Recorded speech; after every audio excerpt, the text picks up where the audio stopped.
What's up, everybody? This is a special episode of Let's Take a Walk, a Saturday edition of Let's Take a Walk. I hope everybody is having a pleasant weekend so far. I have been having one. I've been playing babysitter, if you can be a babysitter to your own kid, but I've been doing that. But it's always fun for me, keeps me on my toes.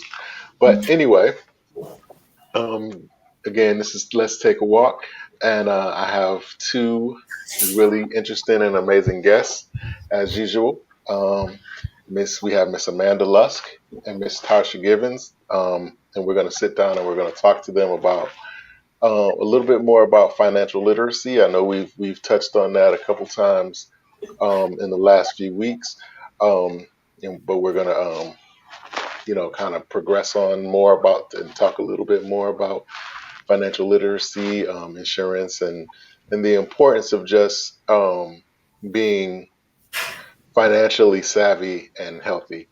For those of you who may not be familiar with Miss Lusk or Miss Givens, I'm going to give them the opportunity to kind of reintroduce themselves and give a little background on everything that they have going on. So, Miss Amanda, I think you're first. I'm up. Hi. Good evening, everyone. Thank you so much, Mike, for having us on the show. I want to first thank you for that. So my name is Amanda Lusk, and I am a registered representative with PFS Investments, and I am a licensed investment advisor as well as life insurance. Our company is a full-service financial company, so we're licensed to do pretty much anything financially. But the goal of what our company is to not just provide a product to our clients. Instead, our goal is to provide a service. And so our mission is to be able to help people to understand what it is that they don't know when it comes to their money and be able to help advise them on making the right decision based on what's best for their family. Absolutely. Ms. Tarsha? All right. Good evening, everyone. My name is Tasha Givens. I am a financial coach, and I'm licensed in the state of Florida and Georgia. And I'm excited about what we do to help people and their families reach their financial dreams and their financial goals.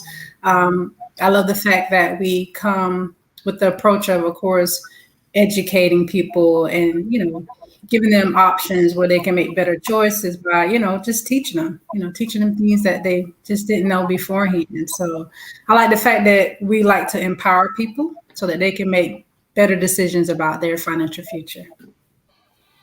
Absolutely. Okay. So this may sound like a silly question, Miss Amanda, but what is life insurance? Or better yet, I'm sorry. What is the significance of life insurance, and what is basically the ultimate goal of life insurance? The end goal, absolutely. Mike, I'm so glad you asked that question because there's such a misconception when it comes to life insurance.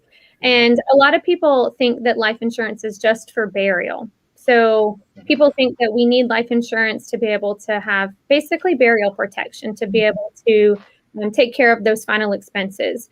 But the reality is that life insurance is what we call income protection. Mm-hmm. So the goal of life insurance, the ultimate goal of life insurance, is to be able to protect the financial responsibility that someone has while they're here on Earth. Well, they have a financial responsibility here on Earth, but when they're no longer here, the goal is to make sure that their family is able to continue on financially without struggling. So mm-hmm. It's for burial. It can be to leave an instant estate for someone, but the ultimate goal is to be able to make sure that a family, the loved ones that you leave behind, are taken care of. And the biggest misconception is that everybody needs life insurance. That's not true. Mm-hmm. Our company is the only company that I know of that will talk you out of buying life insurance if there's no need for it, because we're able to help a family prepare for that, God forbid, the loss that may take place. So we can prepare them for that. But the other side of that coin is to help prepare them for retirement.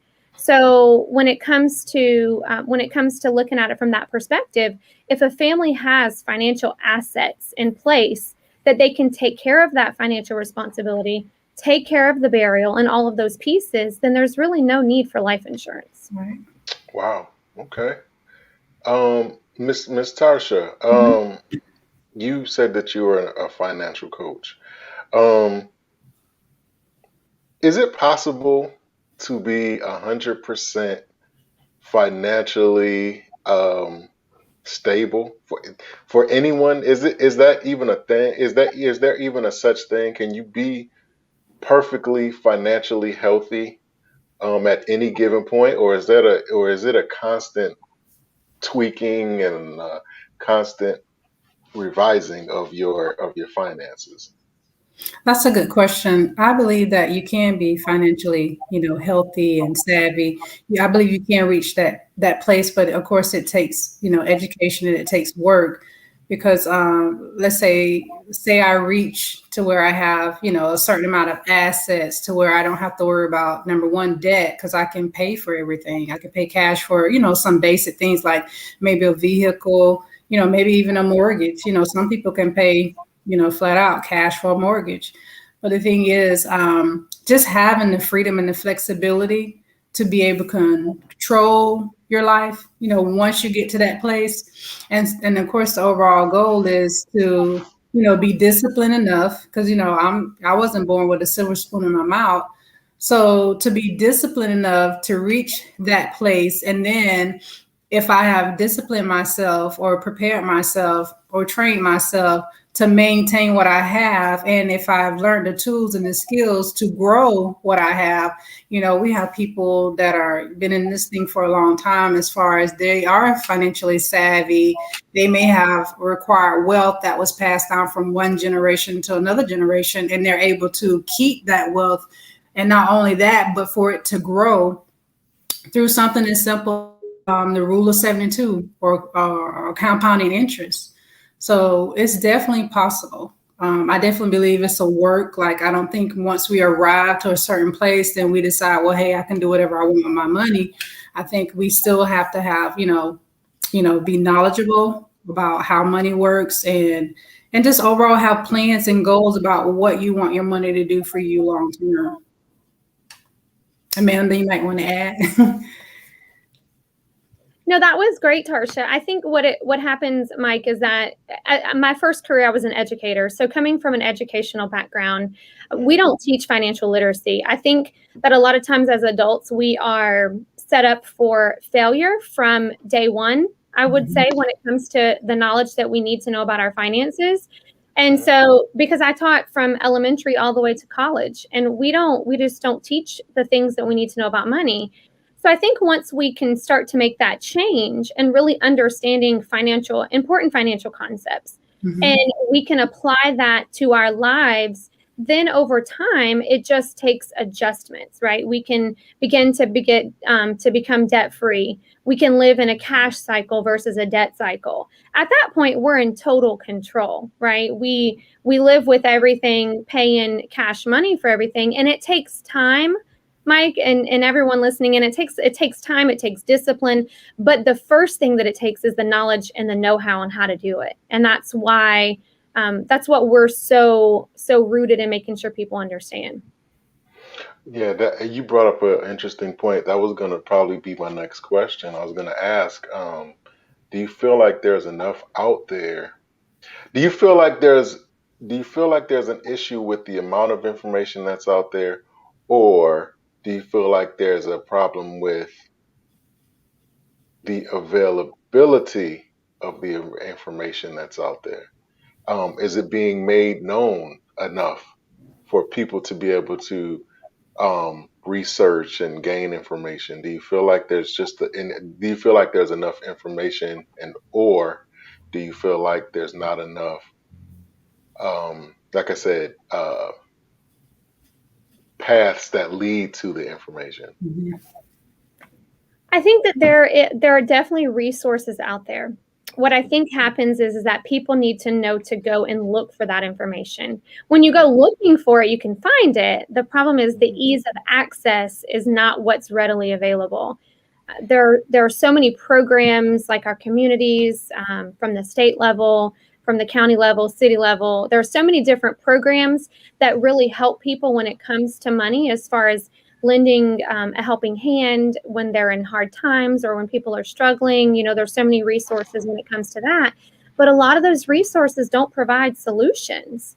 They provide a temporary fix, what I call a Band-Aid. They put a Band-Aid on a problem, and the real true solution is to teach a man to fish, right? Teach someone how to do the things that they need to do to implement it in their lives so they can make long-term changes and have long-term success. Wow. What do you think, Tasha? What do you say about that? What's the question again? I said, do you feel like there's enough information out there for people to become financially healthy, or do you feel like there's not enough effort being made to shine light on that information? Is there not enough? Is there not enough promotion of the information that's out there? I think right now that what, coming through COVID and some of the, recent things that we've experienced in the world, I think there's a lot that's out there, and there's always been information out there, but the information that, people need to totally turn things around, like Amanda said, not something that's just a quick fix. I need my bill paid today. But as far as, for me personally, I've heard of big companies that do this and do that, but I've never felt like I had access to go and find out, well, how do I have this certain goal in mind and I would like to achieve this. And I would like to be able to retire before 35 because I'm financially set. But I've never had anybody to sit down with me and show me how to actually achieve that. And the company that I represent and that I'm with, they take mainstream people like me, and they sit down with me and they show me, hey, what's your financial goal? My financial, number, independent number, where if I decide I don't want to work another day in my life, what do I have to do to obtain that? How much money do I need to put away now to where I have enough that's been invested over time to where I can, retire at age 40. So I would say for me personally, maybe it depends on where you're located, but I don't think there's a lot out there to really educate you to get you in a financial place, because we live in a system and we live in a world that's geared towards keeping us, I guess, ignorant and in debt. It's not that information is not there, but we have companies that's throwing credit cards at college students time they hit the campus, instead of educating them on, okay, how this works. So to me, it's like there's a system out there, and if we're not careful, we'll fall prey to the system versus someone coming alongside of us, educating us, letting us know that we have choices. We have a choice. We can either go down the road and learn from our financial mistakes, or we can have a heads up on how this works, and then we can make better decisions. So You brought up an interesting point about these big companies, right? We're us regular people. We see the commercials and we see, we watch the news and the thing, and we do all these things, right? But these companies look so gigantic, mm-hmm. and it seems a bit overwhelming. It's almost like, how can I don't feel like when it should be them having something to offer me, I'm almost made to feel like what do I have to offer them? So it's almost a overwhelming thought to even deal with these companies. So like, Amanda, my question to you is like, I guess it's kind of a 1A to the question I just asked. Do you feel like there is an effort to be more practical in the advertisement of life insurance and these types of things? Do you think that it caters to me, the regular 9 to 5 guy? You know what I'm saying? Do they do enough job to make it more relative to me, so that I can know that I can, you know what I mean? So I can feel more comfortable and know that, I can have this same type of coverage as well. Right, that it applies to you, right? Like the Mm-hmm. everyday average person. That's a great point that you hit, that Tarsha that's a great point. What happens is a lot of times we, as in me, including myself in that population of just regular average everyday people, we sometimes feel like, number one, we don't have the knowledge. We have no idea. This stuff is foreign. Financial information, investing money, life insurance, all those things it's foreign information, and we have no idea. A lot of people have no knowledge about any of those things. And then when we see advertisements and we see just all advertisements are geared towards a certain market, if you will. Mm-hmm. And so a lot of times they're geared towards, or made to appear as if they're geared towards people with money already, or people that come from the backgrounds that are already set. And so that puts people in a position to where they feel discouraged, like that's not applicable to me. And then you have people that will come along, people that are in the financial industry that are willing to help everyday people, but they take advantage of them because they understand that they don't know anything about money, or they don't know anything about life insurance. And so a lot of times people think, I have life insurance, I'm good. I have, my investments or retirement, so I'm good, but they have no clue how it works. And so I don't think companies do a great job at really catering and advertising to the everyday family. And that's the people that need the services that we provide the most. That's why I love what we do. Tarsha called it Main Street Family. Main Street families are really every average, low income, middle income, working class families that work so hard for what they have. They just need someone that they can trust to be able to help them secure what they have as well. Okay. So I'm gonna play the little devil's advocate. So what makes your company different? Because our company, the number one mission of our company is to educate families first. So our goal is to educate people, to help them become financially independent by protecting their family, helping them get out of debt, helping them understand credit, helping them to understand, like how to buy a car, how to buy a home, how to get them stable, financially sound.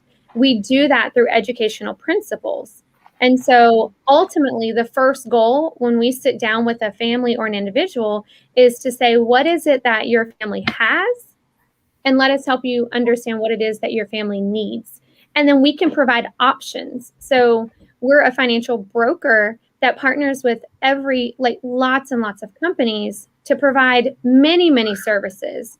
So we're not proprietary to have to just sell you one thing like most companies and most providers are. We're really, truly going to help the family feel comfortable, understand this is what we're doing. This is why this is beneficial for your family. Help to make sure they understand what that is first before we put those things in place for them. Wow. Wow. Because I never really until just now I never really thought about it. You're right. It's like these companies kind of they seem to be catering to people who, by your definition, probably don't even need it. So that's really crazy. I never really thought about that. But And go ahead. and to spin off that really quick, and the sad thing is that it caters to people that don't really need it, but they have the money to be able to pay for those things. Not that other people don't, but those companies make a lot of money off of people that already have money. And so it's really sad. Like, we help families invest money, right? And we can start a family out investing money for as little as $25 a month. If you call up some big investment firms, and I'll just leave it at that, right? If you call up some of the big, well-known investment firms, they won't even talk to you if you don't have six figures saved already. If you're not talking about investing $100,000 or more, they'll send you to a call center and say, you're just another number in the queue. So it's really, truly a disservice, which makes it so hard for the everyday average person to be able to ever accumulate wealth and to start creating generational wealth. So we can change the cycle of that we're living in, of the lack of knowledge and the lack of understanding when it comes to money. Wow. So, okay. So Tarsha, being a financial coach, and you're relatively new to the whole to the game, right? Well, I've been in the financial industry on and off. I worked in banking for years, but for the most part, on this side of it, I've also done insurance in the past. But so Hmm. I have, several years of experience, but I'm seeing it from a whole new, side or point of view. Hmm. This question is for both of you. So, with that being said, since you both have been in this in your process of being in this industry, what I asked somebody this last night. What traits, what personality traits have that you are that you're do you feel are strong in you? Let me back up. Let me back up. I want to ask this question correctly. Um, since you've been working in this industry, do you feel like there have been parts of your personality, like personality traits that were, I guess for lack of better words, weak, but they had to be strengthened as you grew in this industry, as opposed to personality traits that you are already like strong in, and like I may not be a good talker, but because I'm in this industry, I had to build that skill. Or I may not be a good listener, so being doing this, I had to build the skill. Um, did you see in your process that there were certain things that you had to build on uh, within the process, and other things that you were strong in that served you well doing this industry? I hope that made sense. I hope that question made sense. Yeah. Wait, you want me to go first? Yeah. So yes, absolutely. It's so funny that you say that. The example you gave is exactly the example that I was about to say. I Hmm. was an educator and I taught at the university level as well. So I taught, college students, but it's so different when you are in a professor position versus a student. So you're more in like an authority figure, if you will, versus a peer on peer, position like this. And so public speaking and talking was a fear of mine, and I still get nervous sometimes. And so that's definitely something that I've had to learn, and I've had to overcome that fear and that kind of anxiety and nervousness about speaking in front of people and talking to people.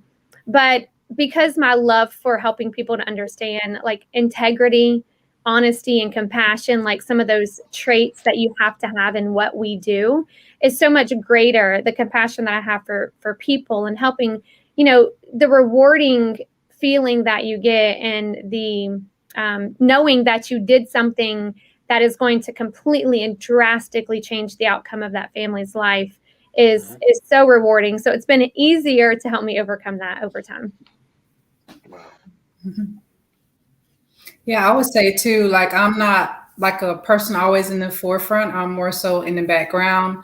But knowing what we do and the power in what we do and becoming a crusader about what we do, it makes you put yourself aside to some degree, or grow strong in the areas where I was challenged, reaching out to people. You feel like you don't want to bother people, but to me this is a blessing. It's been a blessing for me. It was an answered prayer for me. I have someone to help me, and walk alongside of me and help me do all the things that I had dreamed of doing. I've tried so many times, but I didn't have the know-how to make it happen or to follow through. So I would say it's been a blessing to me. I had to put my stuff aside as far as, I'm shy today, I want to stay in my shell, but it's helped me. Mhm. Wow. So, debt free. What is that? What is that like really defined as? Like, um, or better yet, if you could break it down into steps, what would be my my first order of business. I'm a person who's uh, constantly getting calls from bill collectors. I'm on my way to to be evicted. I'm just not handling my money well. But my goal is to be debt free. What's the first thing that I need to do? Well, I would, if I can just jump in and say the first thing is like what you're doing to admit it, like to just be honest with yourself. To me, I think that's the first thing because when we don't acknowledge what's going on, we can't really address it or deal with it. So to me, that's the absolute first step. Just, hey, it is what it is. This is what's happening. I'm aware of it now, and I want to do something about it. Absolutely. Acknowledgement, number one. Mhm. I'm here because of the decisions, the choices that I've made, not because of I'm a bad person, but because I just didn't know not to. I did what society kind of gears us towards doing, right? And so Mhm. acknowledging that and then knowing that you can make better choices moving forward, you just have to have a plan. And that would be the second step I would say is to have a plan in place. Mhm. Awesome. So Amanda, working in the industry that you're working in, you like you said, you work more than you do more than life insurance. You talk about investing and kind of like money management type of things. Um,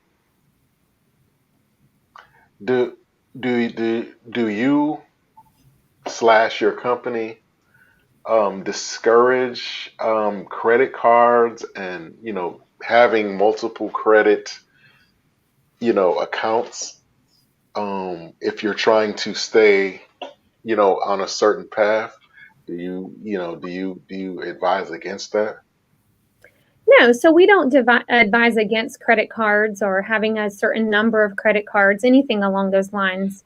I would Hmm. say what we would do is really sit down with the individual that we're trying to help and help Hmm. them to get control of their debt. If they're that would kind of like be a first start, right? Getting control of debt, getting a plan, all of those pieces in place. But say hypothetically, someone is wanting to build credit, right? They're wanting to buy their first home, they're wanting to get approved for a car loan. We would help with the debt, and part of building credit is to be able to have credit. And so Mhm. Hmm. it's required sometimes to have a credit card. It's just about knowing how to manage that. And so there's so much information when it comes to credit cards that people don't understand, like credit utilization, like utilizing the amount of credit you have, maxing out the credit card, right? What is the percent of available or open credit that you have? So it's just about helping people to understand that if you have a credit card, you need to understand those pieces.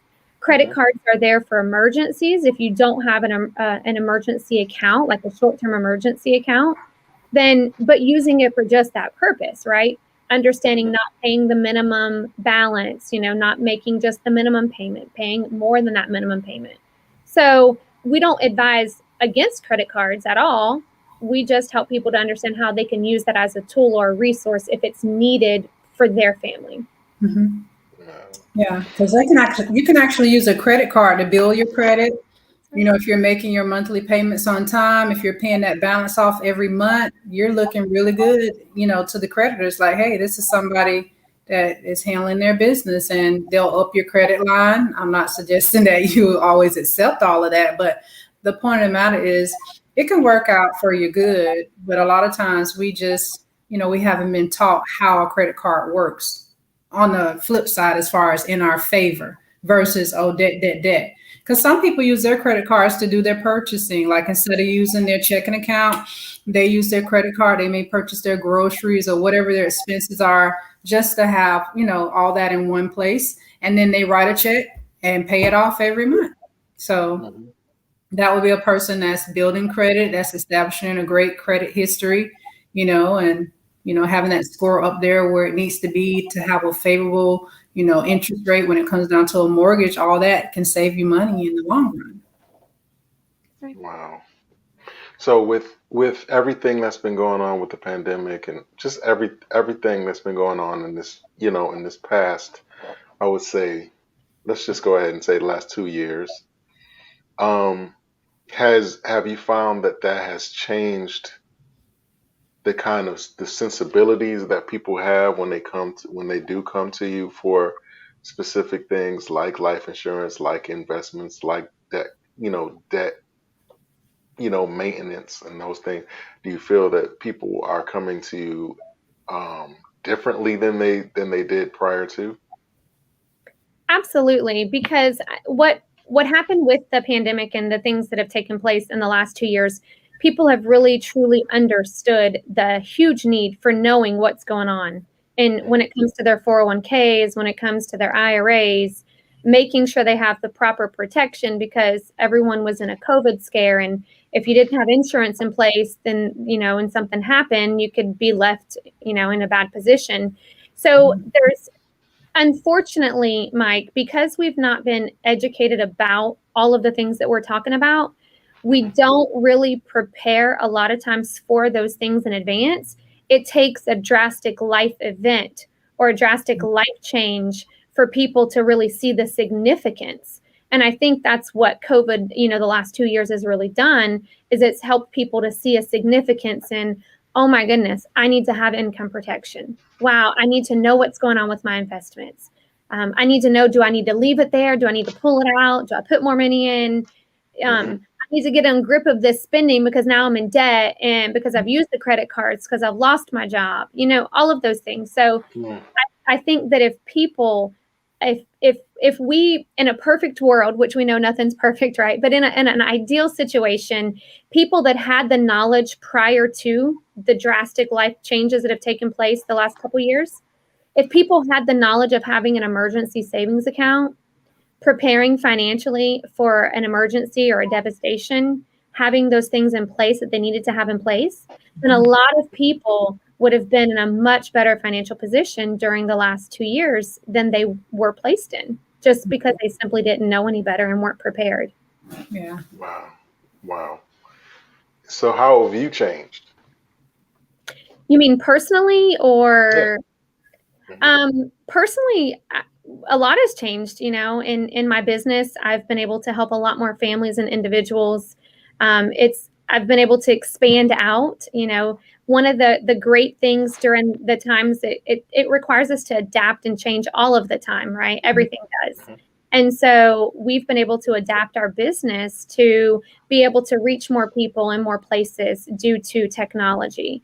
So it's really able to, this pandemic has been able to really open my eyes and see that we can make a bigger impact everywhere, not just local in our local communities, but reaching out and spreading and expanding in communities everywhere. And I think distance is not an issue. And neither is, getting to a person that's not necessarily able to travel to us. So that's a big change that's taken place in the last couple years. How about you, Tarsha? Before the pandemic hit, I've always, I guess I've been like this for quite a while, but just always thinking about the future, always think about saving for the rainy day. I've just always been that way. I remember shortly after we got married, I started thinking about, my parents are going to get old one day. I need to be in a position where I can make sure they're okay. So I've always had that mindset. But with the pandemic, it makes me not want to rest and being shy about approaching people, about even family members. Sometimes we don't really want to talk to our family about death or money or, their personal stuff. But I made it my business to reach out to my family and relatives to let them know this is what I do. My overall goal is to help and educate you. If you have questions, you just want to sit down and, look over something. So to me, I just definitely have more of a passion and just urgency to let people know that, we don't know what the next wave of things may be. We don't know what the next rainy day will be. So hopefully this has been a lesson for all of us to, be good stewards of what we have and be prepared for the next thing. Wow. Okay. So Amanda, I'm coming to you and I'm interested in investing. Um, I'm a novice. I really don't have any experience with it. You know what I mean?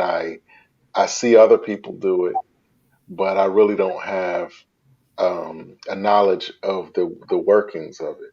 What is the first thing that you're gonna? I sit down with you, and what's the first thing that you want to tell me? Like, what should I know? Well, the first thing is I would talk with you about what are your goals for investing? Why is it that you want to invest? Or are you what are you trying to accomplish or achieve? Are you looking for short-term investments? Are you looking for long-term wealth building? So I first need to understand what it is that your goals and objectives are. In understanding what those are, then I would talk with you about, now I have an idea, a hypothetical situation. You're just now starting out and you're wanting to start investing money so you can build assets, just long term, building assets. So I would talk with you about the different options that you have for investing. There's many different options that are available to you. I would look at your personal situation, your income, your married or single, your age, all of those pieces. And I would look at that and help you to determine what type of accounts to invest your money in. And then I would explain to you and educate you about and talk with you about the stock market and how that works, how the stock market's going to continuously change, just like times change, right? But when we look at the big picture, long term, we look at the big picture, all the stock market is businesses, it's companies, right? It's our economy. And so it's going to continue to change and fluctuate just like your portfolio will, right? It's going to always go up and down. But I want you to make sure that you feel confident and comfortable about what your portfolio is going to do over time. Then from there, I would help you to determine what funds best meet your needs based on your risk tolerance, what are your attitudes about investing, all of those pieces. And then we'll get everything set up for you to get started. Wow. I'm going to ask you a question. Might sound silly, but what is the definition of like if I say when I say I can afford versus I can afford, what is the definition of afford? Like if I like for instance, if there's a certain car that I want, right? Um, I have the money for it, but can I afford it? What does that mean? What That's what does it mean to be that? Yeah. Well, in teaching, I always used to say there's no question's a silly question, right? Or no question's a dumb question. So afford, we really talk with people about, if it's something that you want and something that you need, which a lot of times those things are not necessities, right? They're wants. So it's not necessarily about affording, it's about whether or not it fits comfortably within your lifestyle, within your budget.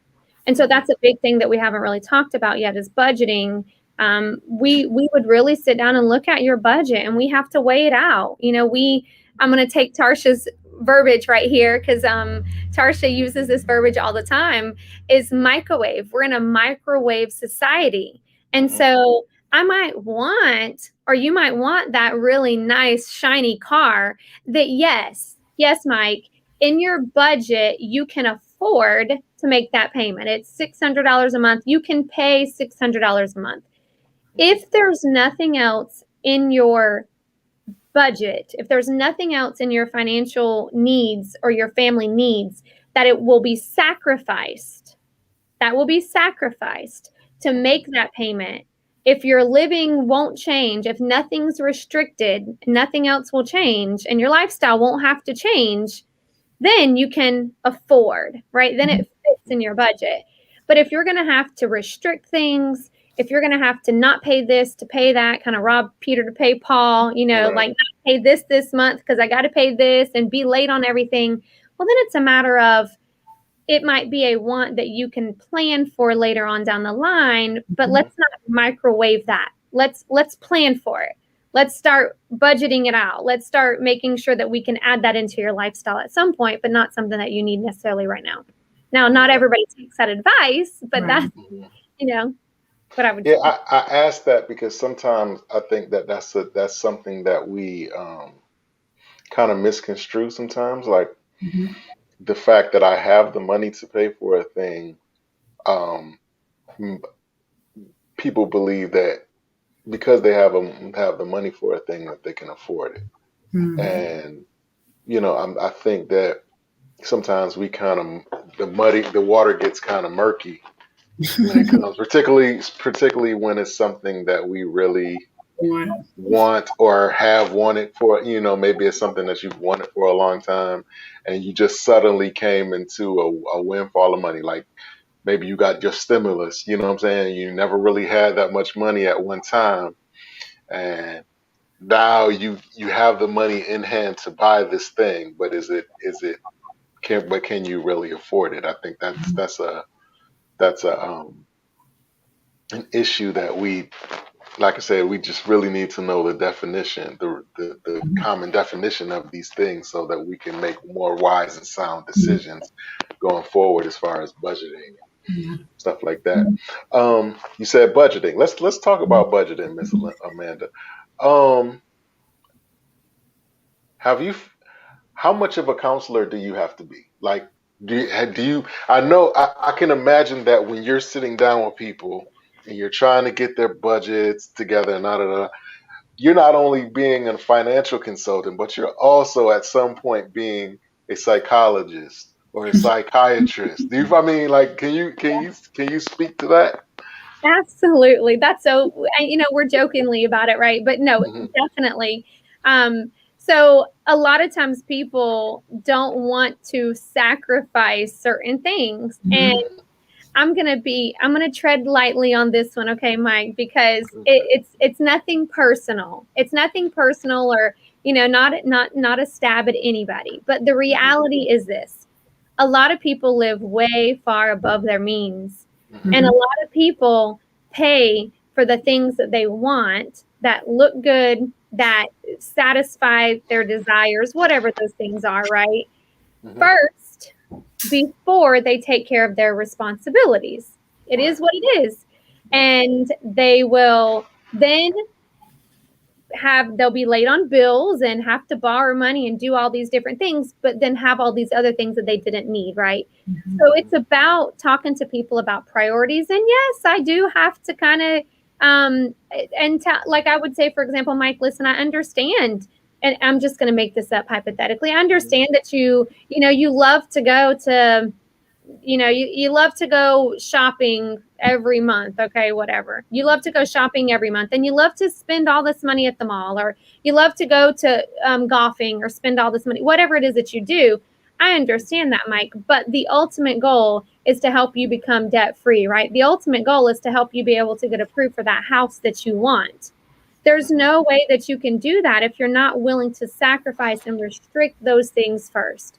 So, at what cost is that really costing you? So, we're going to have to cut these things out. That's the only way to do it, is to cut some of these things out. So then I talk with people about, okay, so let's reward yourself, like reward and punishment system. Okay, let's cut out these things. And then, Mike, if you can go this month and pay all your bills on time, because they're trying to get approved for a home and increase their credit score, right? If you can go this entire month and pay all your bills on time, take that 500 and something dollars that you would have splurged on whatever your evil is that you like to do. It's different Hmm. for everybody. And reward yourself and just spend a little bit of money. Reward yourself for that one treat or that one thing that you want, after you've been disciplined for a certain amount of time, because that's really what it's about, is discipline. People are not disciplined when it comes to their money, and No. that's all a budget is. What do you say to that, Tasha? That's it right there. And it's like, of course, we're all adults. And, sometimes we have the attitude that this is my money, I can do what I want to do. And it's like, yeah, you can. But in that freedom, of those choices, there's consequences, good and bad. And it's like, it's not like never, and there's some negotiation too, because that car that you like, are you willing to settle for 2000 and I don't know, we're in 2021. So instead of getting the latest and the greatest, what if the car is a few years old, or what if it's used? Because you have some people, they'll buy a brand new car and then they decide, hey, I want to go to something else. So then you have another person that can buy a fairly, brand new, fairly used car. And that first person that made the purchase, they pretty much took the bulk of the debt. You get what I'm saying? Because once you drive a car off the car lot, it depreciates right away. So it's like buying something, newly used. It's like you can still get that car, and may have to wait a little bit, or it may be a older car, but you can still get like some of the things that you want through a process of just maybe waiting a little bit, and then like what Amanda said, discipline yourself, and then reward and treat yourself, occasionally. So I would say, I think sometimes when we say never, that can be very discouraging, or no, not right now, but it's not like it's never going to happen. At least do the work to where you can enjoy that car that you want, versus every month the bill collector's calling and it's like that thing that I wanted so much and I thought I had to have and I love so much has now become the thing that you hate. Right. Right. Absolutely. I think I had Tasha on a few weeks back, and I was telling her that when I was growing up, um, I when as well, particularly when I got a chance to start working and making my own money. I'm from New York, but I graduated in high school in Florida. Mhm. But I grew up most of my life in New York. So like I was a sneaker guy. Like growing up, my friends had the latest whatever, and my mother did. I grew up single parent, so my mother didn't necessarily. She did what she could, but I didn't necessarily always have the up to date things or whatever. So like when I got old enough to make my own money, that was the first thing I did. Everything that I wanted, I got it. Every sneaker, every whatever. And then it got to a point where I realized that what like I started asking myself, what am I doing this for? Like, and I told him that I realized that I was going to the mall or going to the store to buy clothes to look good while I'm at the mall buying clothes to look good. If that makes sense. So it's a crazy cycle. And so like I think that, I'm not the only person that has gone through that. And I think that's one of the major issues too, when we talk about budgeting and being financially savvy, because you have a group of people who, for whatever reason, um, they weren't necessarily, you know, financially stable based off their family, whatever, and then you get to a point where you start making your own money, but you were never taught, Mhm. budgeting and the importance of money and using money as a tool and saving money. So you get it, and as fast as it comes, it goes. As fast as it comes, it goes. So this is really, I say all that because I think that this is really important for me and whoever's watching and listening. Um, kind of to stay on that budgeting in that budgeting vein, and being that bartender psychologist type of thing. Um, when you're sitting down with a person, like I said, you kind of have to counsel them. I'm sure you have to counsel them at certain points, but is that hard? Is that hard, or does that just kind of come with the territory? Because I'm sure you come across people who just want what they want. They don't want to hear that other stuff. You know what I'm saying? They just want you to do what it is that they want you to do. Is it is that a challenge? T Basically showing people themselves, or being tough with them, so to speak. Yes, it's definitely showing them themselves. You hit the nail on the head right there. Like a lot of times people don't want to face that reality. It is themselves, right? But it is challenging for people that are not open and ready to change. It's we have to talk with people about what their values are and what their priorities are. So because Mike, people are sometimes our priorities are out of place based on what we really value, right? I think it's ultimately rooted in the fact that we don't see or know a better way, right? So, Right. and I'm just going to say you with the sneaker example, right? Sneakers are something that you just really wanted and you spent a lot of money on sneakers. Mhm. But when people know better, and I feel like it starts with financial literacy about helping people to understand the things that they can accomplish and have. So when they know better, their value system is different. And I think people would willingly make different prioritize different things, whether it be the sneaker or the shoes or the, clothes or the whatever hair, whatever it is, right? And so if people knew, like with the stimulus check, for example, if someone knew that they got, everybody got $1,400 per head in a house, on the last stimulus check, okay? If you knew that you could take $1,000, a parent who had the right priorities and the right values, right, and understood these things, and they knew they could take $1,000 one time, one of those stimulus checks, just one, and invested it and let it sit there and ride out for 20 years by the time their child's ready to go to college, or for 20 years by the time their child's ready to buy a house or a car, and they could go to college debt free. Literally, one of those stimulus checks, $1,000, a one-time investment, never putting money in again. It could pay their entire college education completely debt-free, or a $20,000, $30,000 down payment on a house.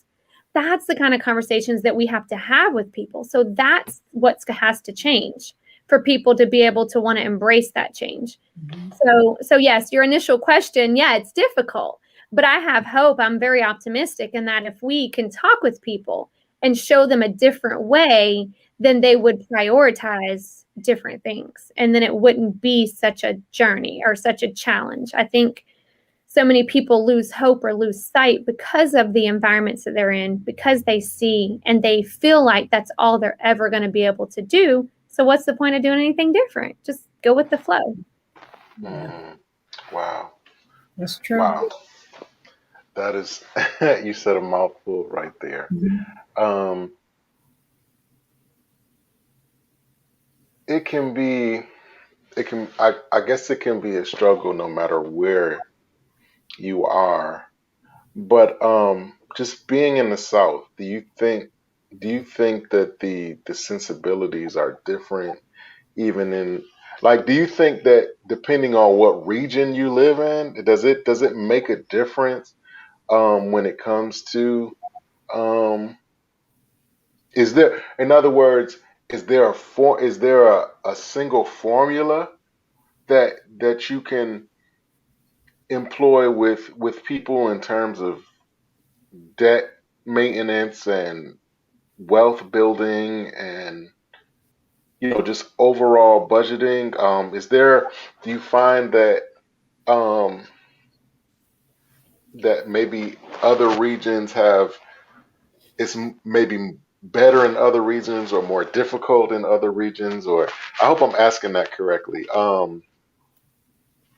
Yeah, do you find that there's a different type of sensibility in the South compared to other places when it comes to budgeting and things, particularly in a place like Palatka, that's more that's smaller, and it's more geared towards older people. Do you find that it's different? Yeah. So I didn't know, Tarsha, if you wanted to answer or not, but yeah. So I definitely think the region is super important, and the reason why is because it's about a mindset. It's about a mindset, Mike. The community that you're in or the community that you're a part of, people have a certain mindset based on the opportunities that exist, what they've seen, and what they've been exposed to. And I Right. think that in certain regions, and yes, I am in Palatka, so very rural, very super south, right? Mhm. It's super southern.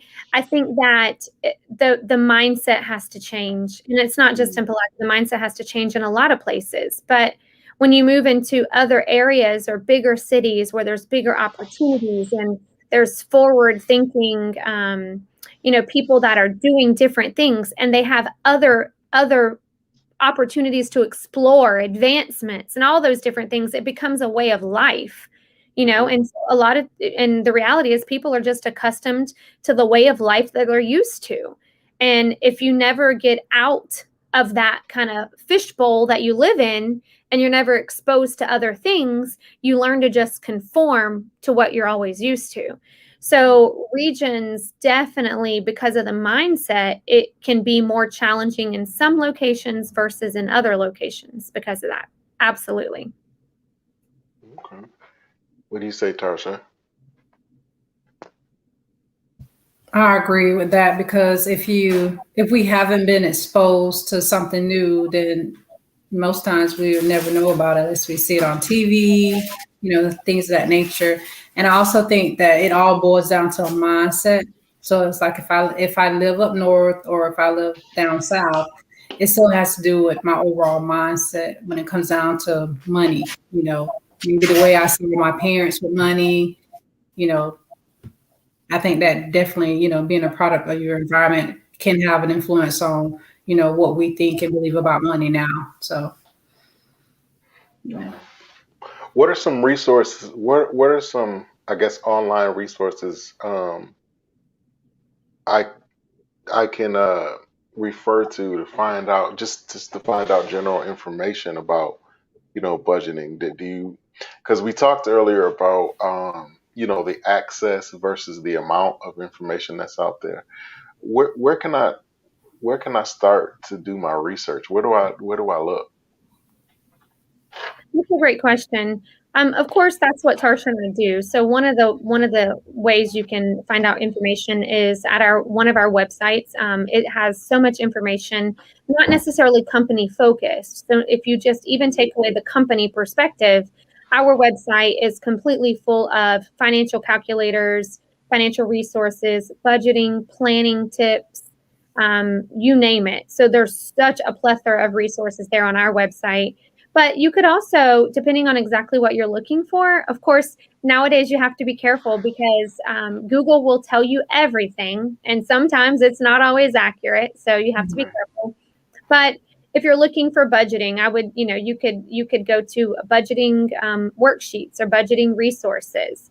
That would be a place. If you're looking for information about stock market, Wikipedia is always a great website. But I honestly would just have to say, we do 100% complimentary, like totally free, completely confidential with licensed work. Tarsha and I both are 100% licensed to do everything we do. And we do free financial plans for people. But every single thing that we're talking about right now, we can do for a family at absolutely no cost whatsoever. Wow. So the education is free. The workshops, the resources, the materials, everything that we do, it's free. It's just, we just have to ask for it. Yep. Okay. Absolutely. That's awesome. Um, let's just kind of shift gears a little bit because we're kind of coming towards the end. Miss Amanda, what would you say that you found to be the most common misconception about you personally? Wow, that's a funny one. I'm gonna be. This is uncut, totally raw, right? Completely 100% transparent. Okay. Okay. The number one misconception that I feel like people have, and I'm just gonna just keep it general here, but is that I'm this, well put together, well organized, look like I'm, kept, maintained. I don't know if I should say stuck up. I don't know what the word you want to call it is, but I appear to be just not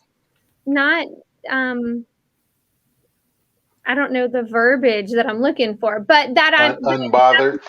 Yes, and that I've not been there and done that, right? But I live in Palaca. I'm very poor, right? I've been through I've been through.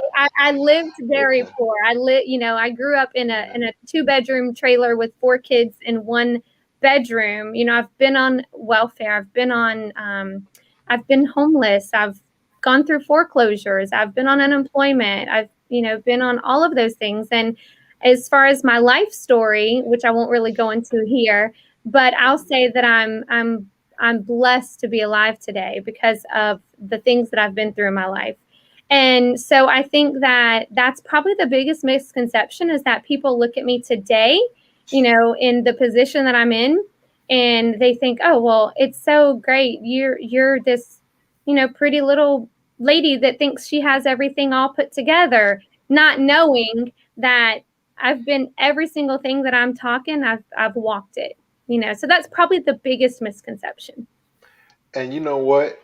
What you just said was probably the most important thing that we could have brought up in this entire interview.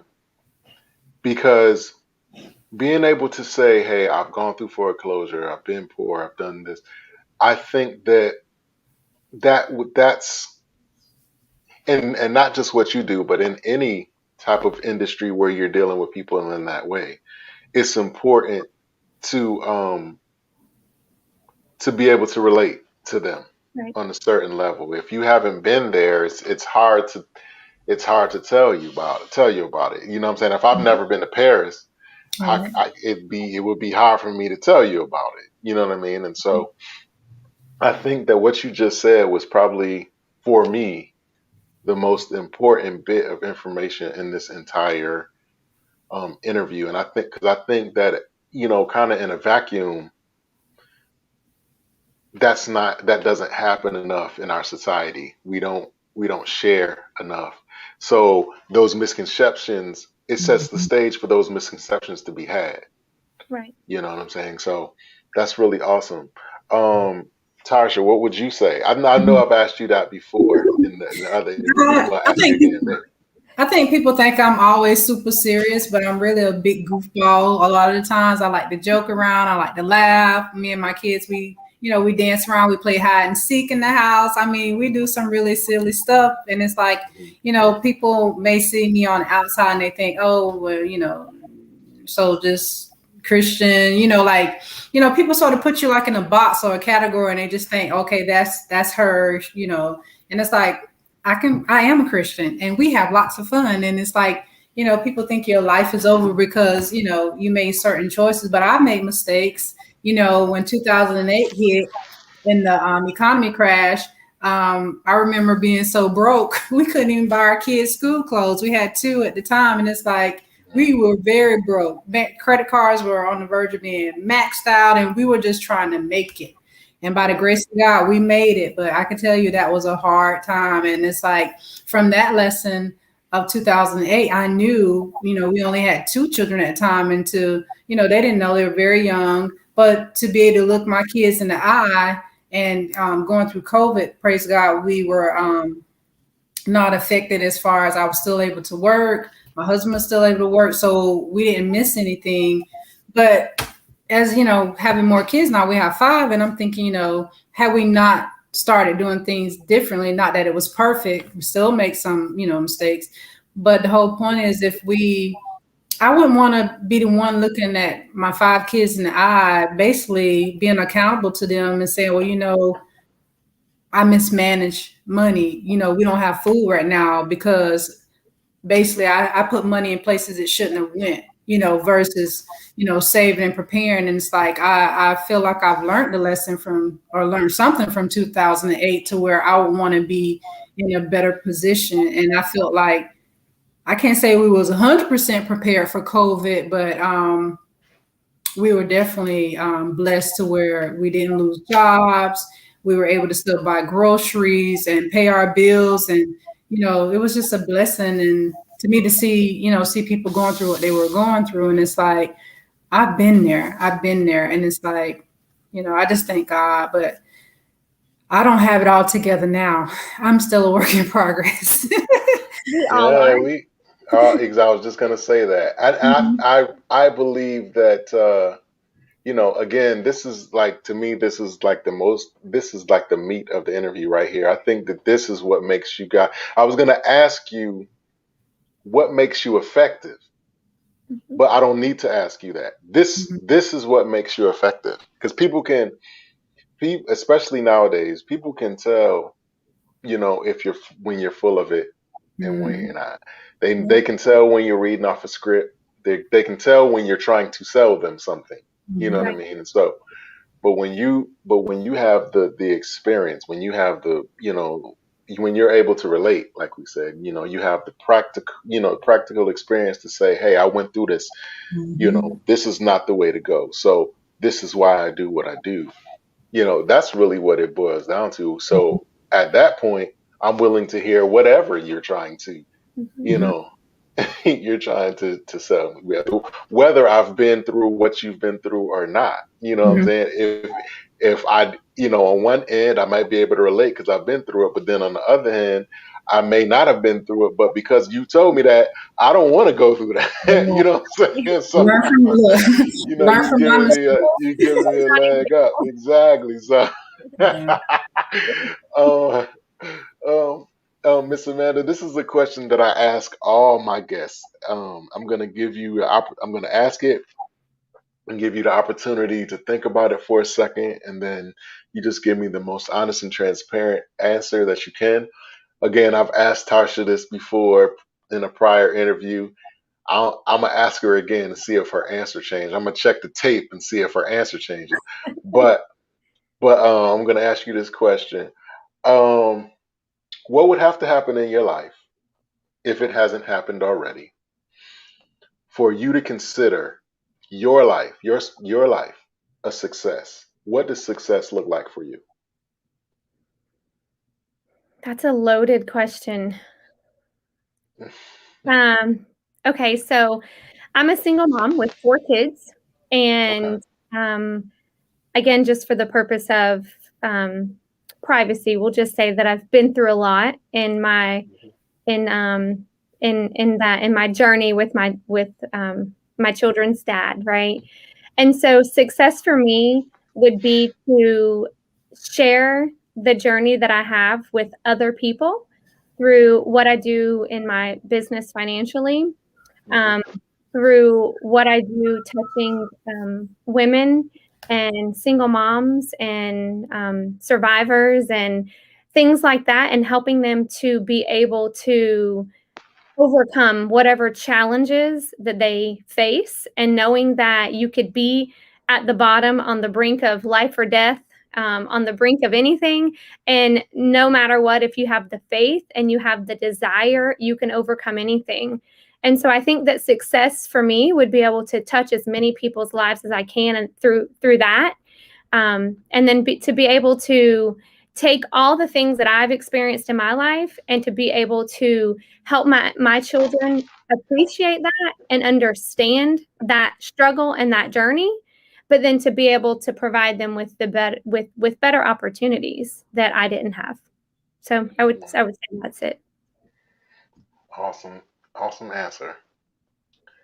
All right, Miss Tasha. Like I said, I'm gonna check the tape. So we're gonna see I if you thought you was don't. going to ask some crazy questions about high school and all that, but I remember that question, and I pretty much answered like success for me is to make sure like my family is okay. I think I was a little selfish with my answer last time, but not just my family, but anybody that I come in contact with. Making sure that I'm doing what I feel like, of course, God is leading and guiding me to do.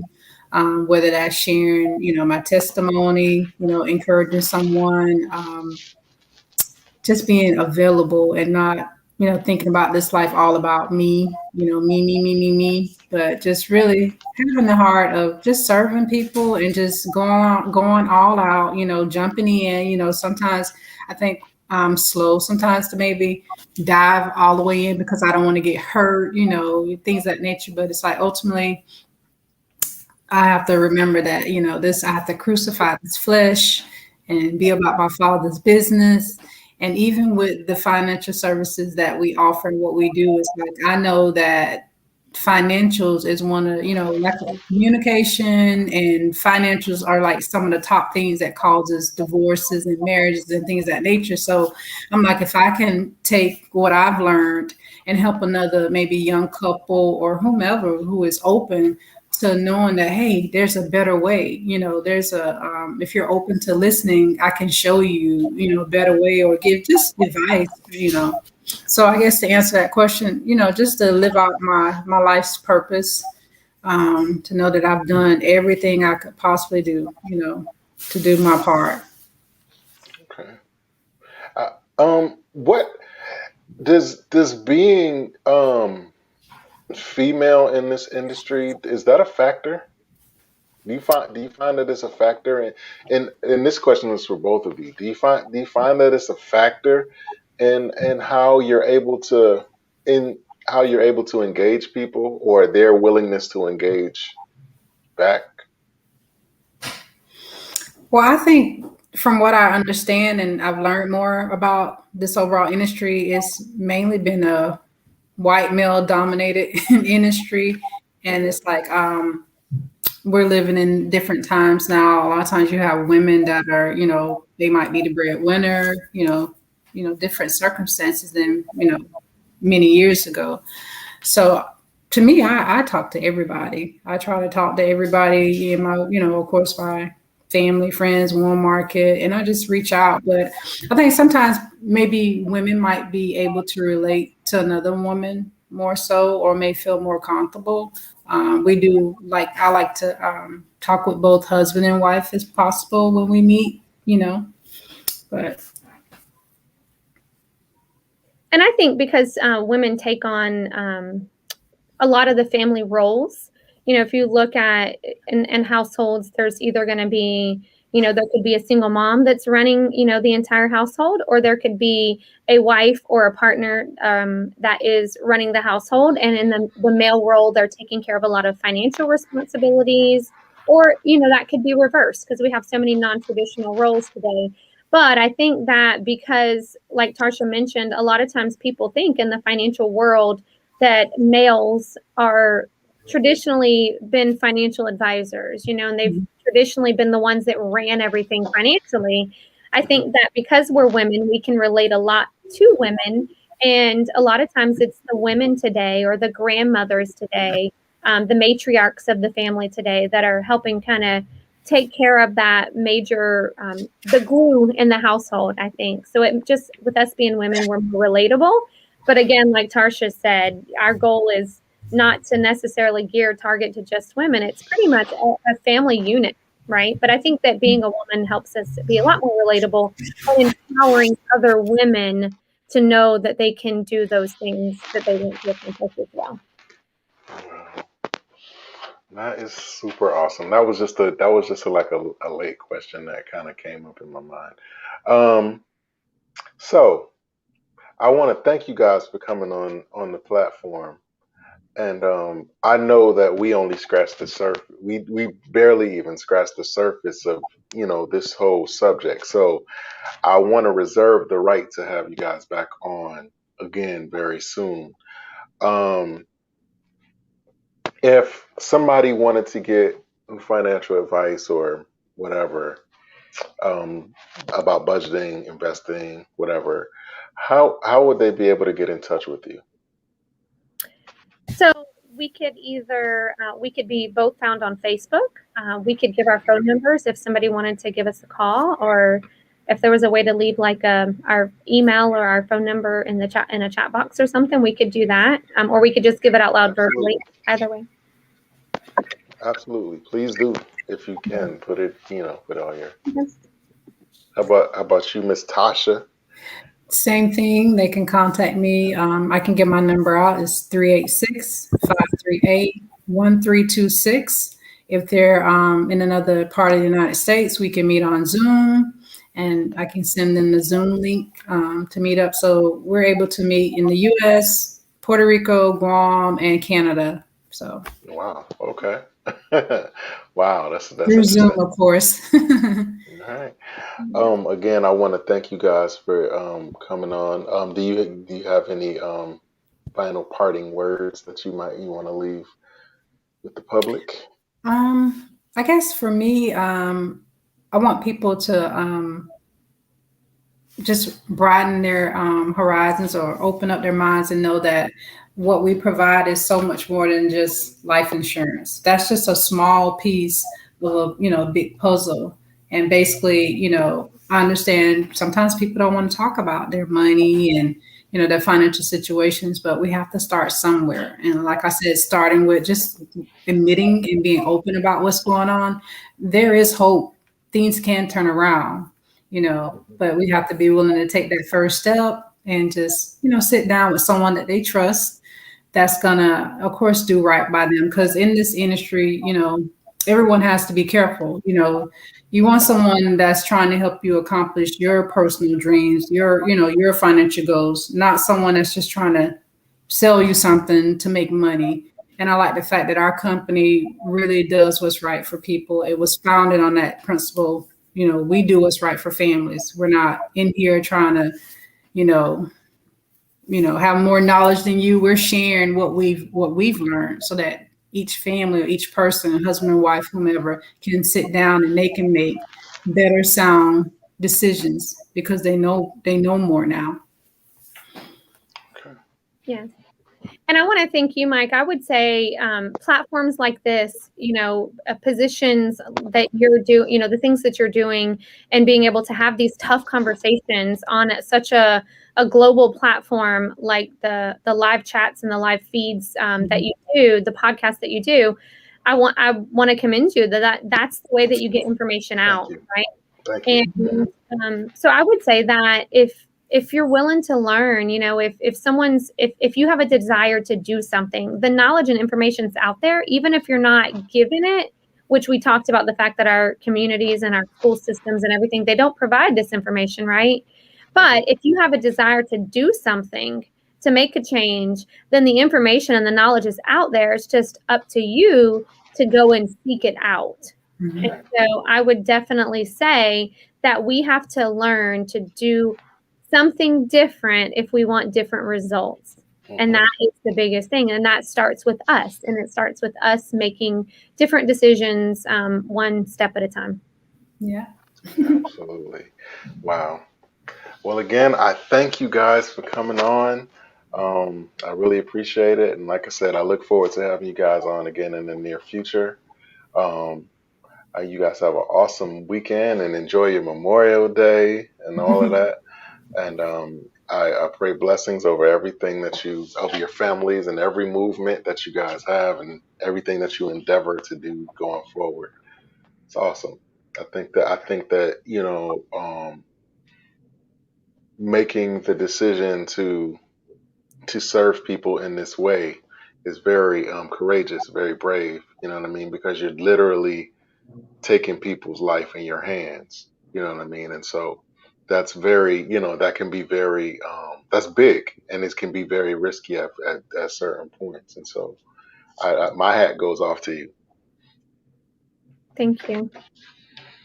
Thank you so much, Mike, again. Thank you for having us, and you have a great weekend as well. Enjoy your family, right? And thank Absolutely. you to all of the families and the veterans, all of the individuals that, put their life on the line, that gave everything for us, for our freedom. So Thank you.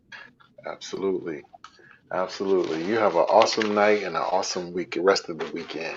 Yes. Thank you so much. Bye-bye. All right.